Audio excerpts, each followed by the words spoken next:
Hi, Nadra. I'm so glad we're doing this. I know this has been you've been working on it actually over a year now, and it's a program that's very close to both of our hearts. There's actually we've done a website especially for this Mind Body Reset, which I will mention on the link.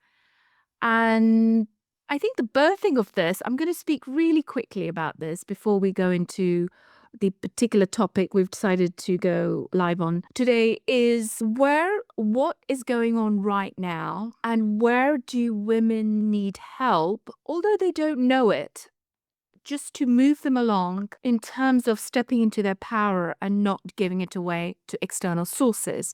And in this case, we've looked at food and medication, and we've linked it because the emotional eating has so much to do with how we fulfill our needs in terms of consumption and what we take in nutrition point of view. So it's really part of the empowering series that we've decided to go for the Life Beyond GLP-1s, which are medication to suppress appetite for the people who don't know, which is Ozempic is the buzzword at the moment all over social media. Do you want to add something on that of the birthing of oh no. So it was really because one of the other things was because it is becoming so common, and at the same time, women are taking it, not just women, but in our case, we're focusing on women, and they were struggling with some of the symptoms, and some of them were also just struggling with, they were worried with what would happen afterwards.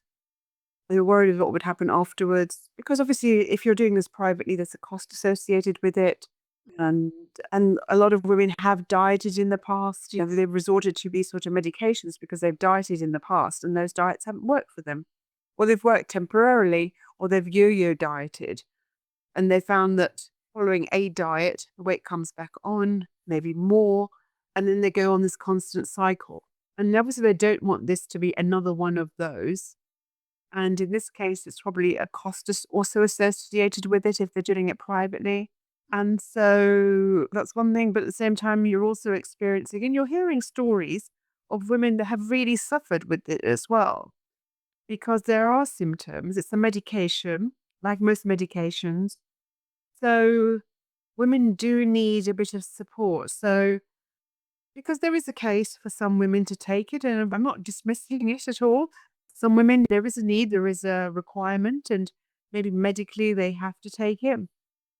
But so it's just looking, I think, alongside it. I think there needs to be more more support that women get, really, so that they feel better in themselves as well and not feel this constant fear.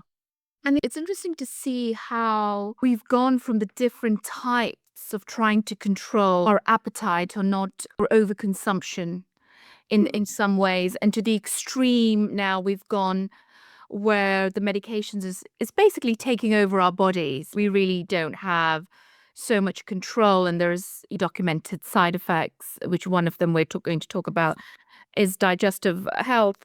But I think what we were missing, and that's why we came together, was what is going underneath all that we feel that we can't control. The times that subconsciously we go and grab things that we don't really need. We're not really hungry. And why are we so disconnected in a way that we're really not listening to our bodies? And if we're not listening to our bodies, that means we're very much in our mind. And when the mind takes over, it usually means it's survival and it's panic of the fear. There's something unknown that we're trying to control. And food happens to be a great medium of controlling what we don't want to feel. And then we reach out at times we don't really need to. So that was really the birthing of it. So let's talk about what this program is. And we're going to start off as an intro, the masterclass, which is on the 19th of February. And there's a lot of posts on there where you can click and reserve a place on Eventbrite. But that is a first step into a bigger program that we're doing, which is a 7-week holding. And that really is a deep dive. And we both do different offerings. I certainly do a very deeper 6-month holding, but we've come together as more of a service to what is needed now for women to really give them a push and a helping hand. So way we've done this, that I'm going to do 3 sessions first with people in the program individually, one-to-one over Zoom, and really look at the blockages and the repeating patterns and what the fears are. And then another, it's going to take over with the nourishing, the food element, and where the health issues are and what needs to be looked at. So it's going to be a holistic program. And then on the 7th week, we're going to integrate. We're going to get everybody in and we're going to learn about other people's experiences if they want to share. And also how we go forward now when we've done all this work together. So that's the plan of action. And I don't know if Nidra wants to add a bit more on her side of the program. No, well, as you're saying, obviously you're doing by working through that side of it first, through understanding what's driving or what has driven you to where you are now in terms of your eating habits, your patterns, what might be the underlying maybe blockages. It's trying to sort of unearth and open up and release that because it will then allow you then when I come to look at nutrition, when I come to look at your individual needs around your diet and your lifestyle changes and your specific needs around the nutrients that you need to support your body, we're hoping that it's going to be easier to make those changes because it is changing how you're eating, it's changing your patterns. And so it will allow you then to really focus on the type of foods that you should be eating to really nourish the body. And so we'll be doing that and it'll be tailored to individuals' needs. And if necessary, we might look and we might explore a bit further if you want to really delve into your own body. So that's something else we can explore as part of the nutrition. So maybe it's just some testing, but it is really really designed around your own personal needs. Perfect. And Nidra is also my nutritionist, so I have years of experience with her on the matter, and she talking about individual needs. She also does genetic testing, which I found extremely useful and has really changed my body and the way I eat. So today we're going to talk about digestive health, especially, and it is something that's going to be talked about in the mastermind, but we're going to do a brief introduction to it. It's a big hot topic and it is something that the GLP-1s really lock down on. And so I'm going to leave it to Nidra to talk about what people are coming to you when they are on the medication and how to take that power back and trust the body again, especially the digestive system, which is such a big part of it. So one of the big elements when it comes to weight and health as a whole is that we have lost that connection with our body and really truly understanding what our body is telling us.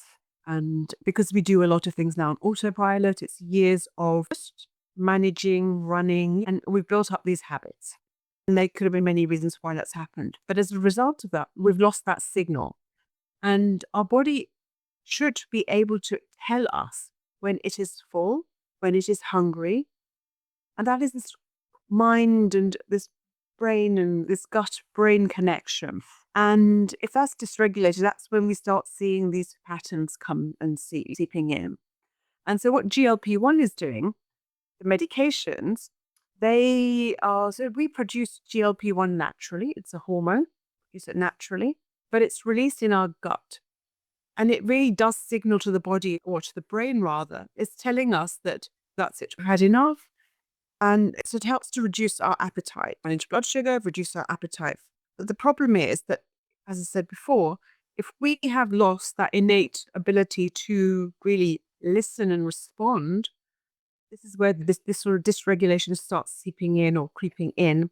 And we start seeing that we're not able to understand when we're full and we can carry on eating. Obviously, this is a very simplified explanation.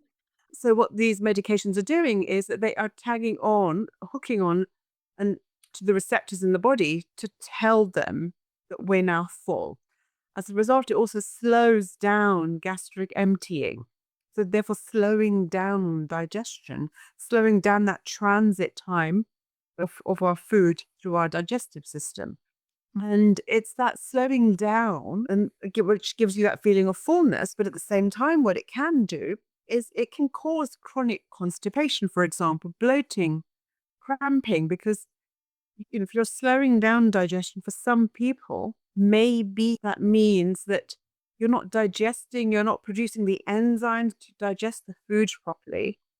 And you start seeing, as I said, that bloating and cramping because food is sitting there, it's not flowing through that, you're not breaking it down, and it's not going through the system as efficiently as it should do. So this is when people start seeing, or women start seeing, that they're getting cramping, they're getting chronic pain actually. Some women get chronic constipation. And if you are not changing your habits at the same time, it might be eating less. If you're not changing what you're eating, your hydration, your patterns, you're not really making many changes. And in fact, your body is then not absorbing the nutrients it needs. And so this is where you start seeing, one, obviously the digestive discomfort, but you're not really getting the nutrients in that you need. So you'd be depleted in certain nutrients. You could also be experiencing a loss in muscle mass. So these are just some of the things that can start happening. And obviously, from a digestive point of view, if you're not taking in the nutrients that your body needs, you're not really supporting the overall system. You're not getting the minerals, you're not getting the vitamins, you're not getting the protein that you need to repair and maintain the body.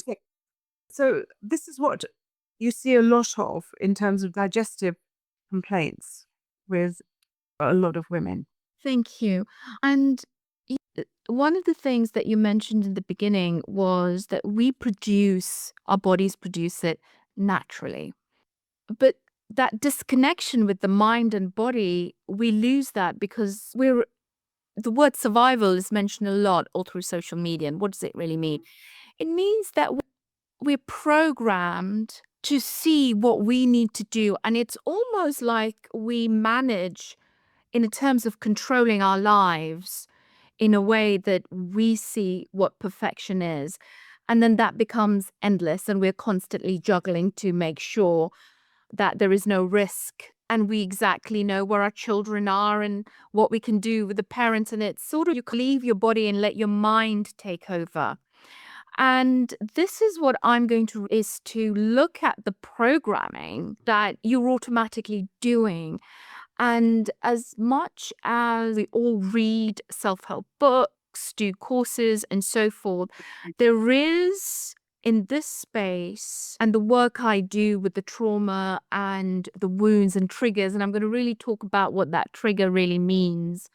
Because I'll give you an example. I had a conversation with a QC yesterday, and when I mentioned about a quote from Gabor Mate about what a trigger is and a wound, it's not what happens to you, it's something that you make it mean. And the depth of that statement, you don't really realize unless you've done your own trauma work and you've shifted that. You can intellectualize that. Well, it's not something that's what's happened to me, but the depth of that, which is held in our bodies and our nervous system, it's so deep that we just don't see it. So we need practitioners to just see something, and you're only going to see it if you feel safe enough to go there.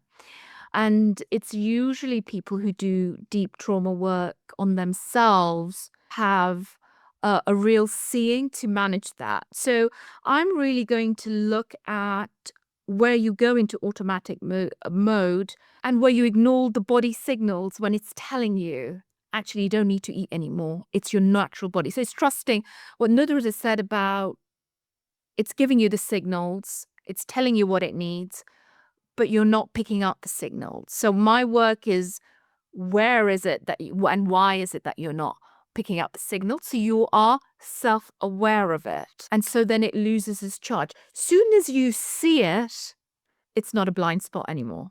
And that is the change of gravity that we really need people to experience. One thing you talk about is that trigger, and that trigger could have been, and we sort of touched on it as well, it could have been trauma.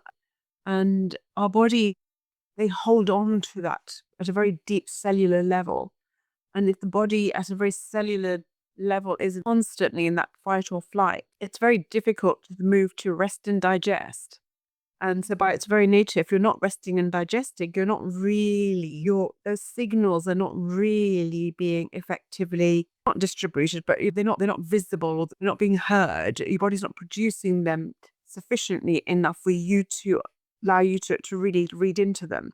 So working on that, releasing that chronic fight or flight is often very key to bringing us back into that rest and digest. And we're going to look at that. We're going to give you tools how you can do that in your everyday life so you're equipped. Because the part of this work is where we leave off, you have enough information either to take a deeper dive, thinking, oh my, let me look at genetics or whatever it is that you want, or you need to look at more deeper emotional work on forgiveness and so forth.